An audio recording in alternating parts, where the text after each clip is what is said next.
Bonjour et bienvenue.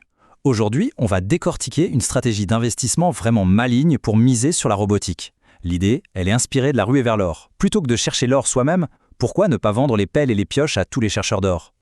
Alors oui, la robotique, c'est une véritable explosion, personne ne peut le nier.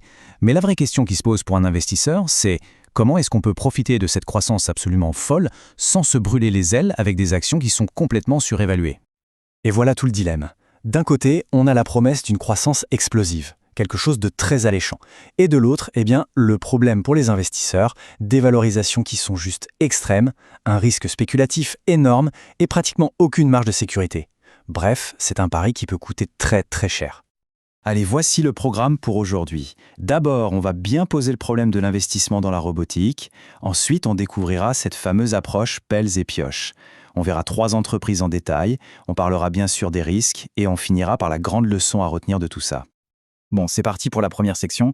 On va essayer de bien comprendre l'ampleur du défi. Regardez-moi ce chiffre, plus de 50, voire 60. C'est le PER, le ratio cours sur bénéfice, typique pour beaucoup d'entreprises de robotique. Concrètement, ça veut dire quoi? Ça veut dire qu'il faudrait 50 ou 60 ans de bénéfices juste pour rembourser le prix de l'action. C'est énorme. Le marché a déjà anticipé une croissance phénoménale, ce qui laisse zéro place à l'erreur. L'investissement devient donc extrêmement cher. Alors comment on fait pour contourner cet obstacle? Eh bien c'est là qu'intervient une stratégie d'investissement assez classique, mais qui est plus pertinente que jamais aujourd'hui. Et là voilà cette fameuse stratégie pelles et pioches. L'idée est toute simple et elle nous vient tout droit de la ruée vers l'or. Plutôt que de parier sur le mineur qui trouvera la pépite d'or, l'idée c'est d'investir dans les entreprises qui vendent les pelles et les pioches à tous les mineurs. Si on applique ça à la robotique, ça veut dire qu'on va s'intéresser aux fournisseurs, ceux qui sont indispensables à tout le secteur. Et le gros avantage de tout ça, c'est quoi? C'est qu'on peut profiter à fond de la tendance de la robotique, être exposé à sa croissance, mais sans avoir à payer le prix exorbitant lié à la spéculation sur les entreprises les plus connues.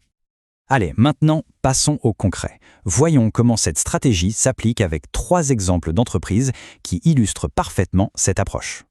Premier exemple, Northrop Grumman. Là, on est dans le secteur de la défense et de l'aérospatiale avec un poids lourd du domaine. Alors attention, petite précision importante, Northrop Grumman ne fabrique pas les robots qu'on voit dans les usines. Non, son truc, ce sont les systèmes autonomes très complexes, comme les drones par exemple. En fait, l'entreprise est un bénéficiaire indirect de la robotique, parce qu'elle utilise elle-même l'automatisation à fond pour fabriquer ses propres produits, avec plus de précision et en réduisant les coûts. On passe au deuxième exemple, Kronis. Cette fois, on a une entreprise qui vend directement les outils de l'automatisation à d'autres secteurs. Krones, c'est vraiment l'exemple parfait du vendeur de pelles et pioches. L'entreprise fournit quoi? L'infrastructure de base, les lignes de production entièrement automatisées qui permettent aux géants de l'agroalimentaire ou de la pharmacie de moderniser leurs usines. Et en plus, ses fondamentaux sont très solides. Elle est rentable, elle verse un dividende et son bilan est sain. Et enfin, troisième exemple, Dassault Systèmes. Ici, on parle des outils numériques qui sont juste indispensables pour la robotique. Dassault Systèmes, ils ne fabriquent pas le robot en lui-même, le matériel. Non, ils fournissent le logiciel, en quelque sorte le cerveau derrière la machine. Leurs programmes sont essentiels pour pouvoir concevoir, simuler et optimiser des systèmes automatisés.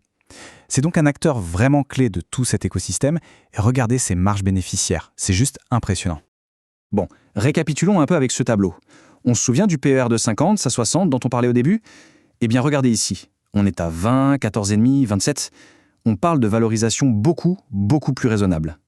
Bien sûr, chaque entreprise a son propre profil de risque et son potentiel, mais toutes offrent une porte d'entrée bien plus accessible à cette révolution robotique. Évidemment, pour avoir une vision complète, il faut rester lucide. Aucune stratégie n'est parfaite, et celle-ci comporte aussi son lot de risques. Le risque principal, il est lié à l'économie en général.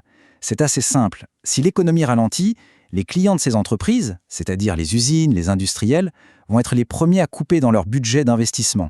Et donc les commandes peuvent chuter. Ces boîtes sont solides, oui, mais elles ne sont pas totalement immunisées contre les cycles industriels. Alors au final, qu'est-ce qu'il faut retenir de toute cette analyse? Quelle est la grande leçon? Je trouve que cette phrase résume parfaitement l'idée. La robotisation, ce n'est pas un coup de poker à court terme, c'est une lame de fond, une tendance sur le long terme. Et la stratégie pelles et pioches, elle est justement conçue pour ça, pour participer patiemment à cette énorme transformation industrielle sans avoir la prétention de deviner à l'avance qui sera le grand gagnant de la course.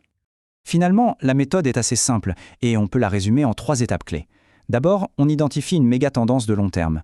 Ensuite, on cherche qui sont les fournisseurs essentiels à cette tendance. Et enfin, on analyse leur valorisation pour s'assurer qu'elle reste raisonnable. C'est un cadre de pensée qu'on peut réutiliser pour plein d'autres opportunités. Et tout ça nous amène à une dernière question. Une question pour la suite. Parce que cette stratégie pelles et pioches, elle est vraiment puissante et elle ne s'applique pas qu'à la robotique. Pensez à l'intelligence artificielle, à la transition énergétique, aux biotechnologies. Où est-ce qu'on pourrait trouver d'autres opportunités cachées de ce type? La chasse est ouverte.